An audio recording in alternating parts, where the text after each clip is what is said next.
everybody, my name is Natalia Leigh and I'm the author of the young adult novels Highborn and Way of Spears, and today we are going to be discussing settings, specifically building and creating settings for your Nanowrimo novel that we are going to start writing in November. Alright, if you have my Preptober workbook, go ahead and pull it out. If not, don't worry about it. You can either pull out a sheet of paper or you can open up a computer document and type all of your info in there. However, be warned that I will be sketching a quick map, so even those of you that are using computer programs, I recommend that you pull out a sheet of paper as well. Let's get started.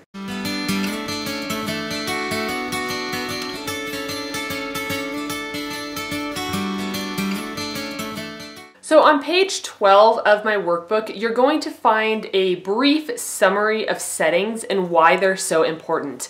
Now on page 12, you can decide how you want to use it. You can either make a list of what you think a good setting includes. If I were to make a list, I would say things like vivid imagery, makes me feel like I'm in that setting, is unique from other settings that I read about. Or on this page, you could sketch a quick map, which is what I decided to do. So you can see here that I am sketching out some mountains, and then I'm going to end up adding some forests in here, and then these funny little box shapes are actually supposed to be dwellings or huts. And then there's going to be an ocean down at the bottom. I'll add some more trees, a little cave, and then a little, I'm not even sure what you would call it. It's like a pathway cut into the mountain. So I'm not a fantastic artist, but even sketching something like this out and having a visual to look at really helps me when I am writing scenes in the novel and I'm writing descriptions, because if I don't have a map in front of me, then when I'm writing scenes of travel especially, there are no landmarks to guide the way. But once I have this map, I can look back at it and say, oh, okay, I know where the characters are on their journey or on their adventure, and I can better describe the places that they are traveling through because I can follow along on the map exactly where they are, and it really helps me. All right, moving on now. Pages 13 through 15 are going to give you the opportunity to go in depth into a few of the settings that you want to be writing about. Now, the setting that I chose to write about is going to be the main setting in my novel. It's where probably about 75% of the action is going to take place. So it is a pretty important setting, and I want to start getting a better image of it in my mind and getting some more ideas regarding how I'm going to write it. So I don't yet have a name for this place, as you can see. I'm just going to call it Village for now.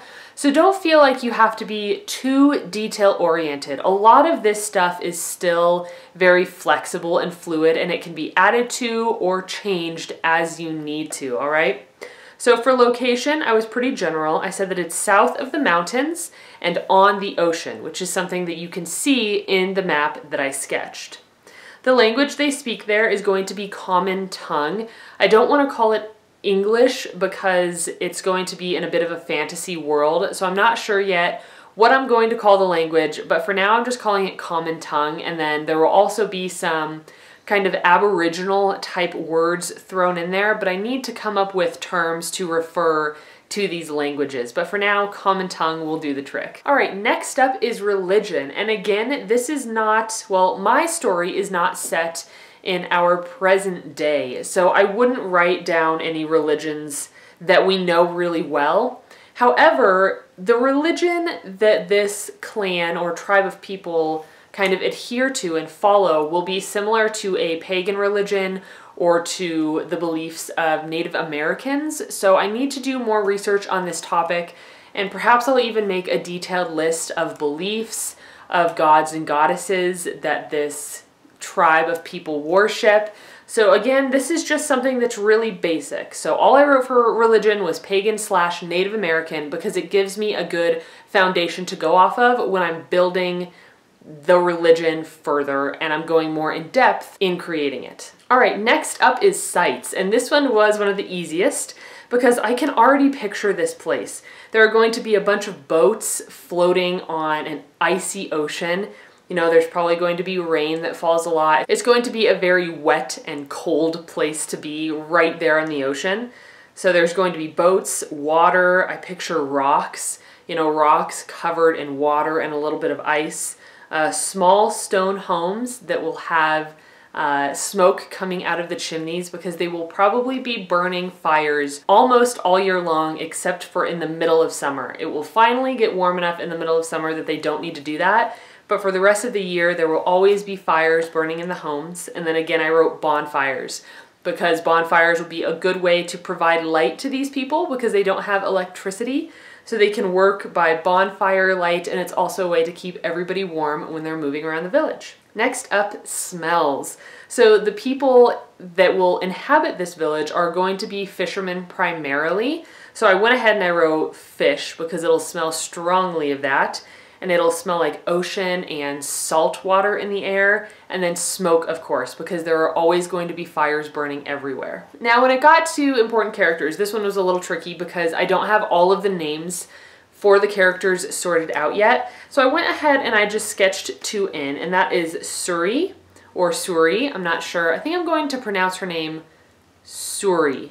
And she's going to be our main protagonist, and then also the chief of this tribe of people. And then moving on to social conditions. Now, this is going to be, you know, this is really going to depend on the novel that you are writing. And if I were writing, you know, I kind of picture like a steampunk world. If I was writing something like that, then I might say social conditions aren't too great. There's a lot of poverty. There's an imbalance in wealth among these people. There's a lot of unhappiness and unrest. That's kind of what I picture for a steampunk-esque novel that I would like to write. But for this novel, I went ahead and I said that people in the village are content. They work hard and they live in strenuous conditions, but happiness abounds. But this will all change in book 2. I am planning on writing a book 2 of this series. I want to write a series so bad, but I still haven't done it yet. And I think it's because I never plotted out a series before writing the first book. So I'm going to try to plot out 2 books in this series, or at least get like the basics down before Nanowrimo starts. All right, next up, role in story. So this is Suri's place of birth, and it's where she grew up. So all of the people that she's come to know and love live in this place. And it's where about 75% of the story will take place. So it's going to need to be extremely developed because so much is going to happen here. Now dropping down to important events. I didn't get to write too many because I still have a lot of kind of plotting and outlining to do so that I can figure out exactly what events are taking place and when. But a few of them I said are the bonfire ceremony and the selecting of a new chief. And then down in extra, you can put anything you want here. You know, it can be something about the people that live there, about what's going to happen to this place. Maybe if there's magic in this setting, you could write a few of the magic rules there. But I went ahead and wrote that people are very loyal to their clan. It's like family, because clan loyalty or tribal loyalty is going to play a pretty large part in this novel. So I wanted to make sure that I went ahead and had that written down just so that I don't forget it and I continue returning to it as a theme. All right, my friends, so that was a quick run through of how I am utilizing the settings pages in my workbook.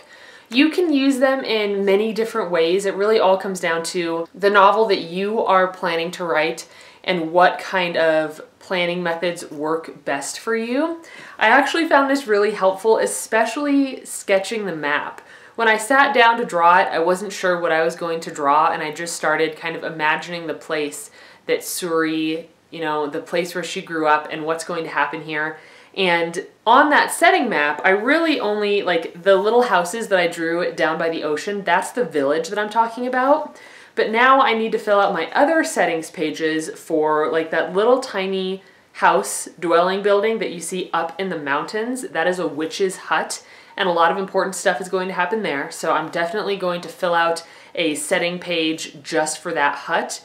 And then also in this, I guess you could kind of call it a canyon, and then there's that little cave there, and Suri will travel through this canyon and she's going to bump into some trouble along the way. So I think it's likely that I will fill in a setting page for that area as well, because I want to have a better idea of what it looks like and feels like to her while she's traveling through that area and when she's experiencing what she experiences there. So I definitely have some more work to do regarding filling out these setting pages and developing the world of my story a little bit more, but a few of you had requested that I kind of walk you through these pages, so I wanted to go ahead and do that today. I would love to hear more about the settings that you are kind of planning out for your novel. If you feel comfortable sharing, I would love to see photos. You can tweet me at Natalia A. Leigh, or you can even tag me on Instagram at Natalia A. Leigh as well. So it's really easy to do. Again, I love to see your photos. I love to share your photos with my followers.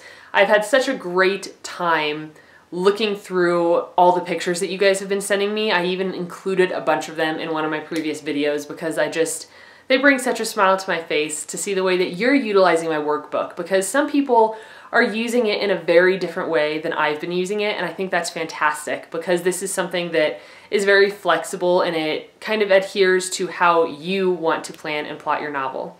So make sure to leave any further requests for videos down below. I know it has been requested that I do a video regarding the premise page in the workbook. So if you are interested in that, let me know. And if I get enough requests for that, then I will definitely put that video up for you. I've also had requests about kind of my editing process. So I'm planning on uploading kind of how to edit videos as well as some editing vlogs. So again, if you're interested in that, please let me know down in the comments below. All right, guys, I will catch you in my next video. Thank you so much for planning and plotting with me today, and I'll see you in the next one. Bye!